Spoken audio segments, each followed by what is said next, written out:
Also ich finde so eine Schwangerschaftstest, das finde ich schon eine Wahnsinnserfindung. Weißt du, da hast einfach so einen Streifen, bieselst drüber und dann weißt du, schwanger oder nicht schwanger.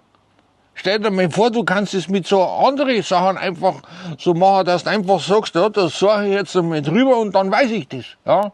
So beispielsweise, wenn ich jetzt heimkomme, ist meine Frau noch wach oder nicht. Ja? Oder trinke ich noch eine halbe oder schon. Oder steigt 60 dieses Jahr auf oder nicht. Weißt?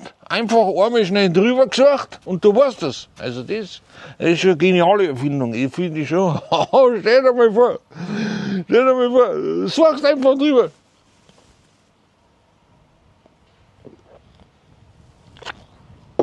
Genial.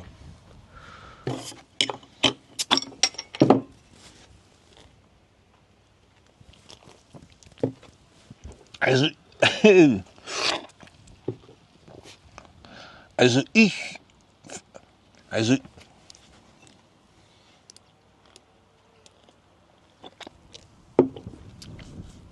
das ist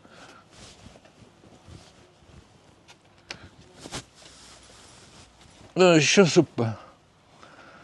Scheiß Wölfsen.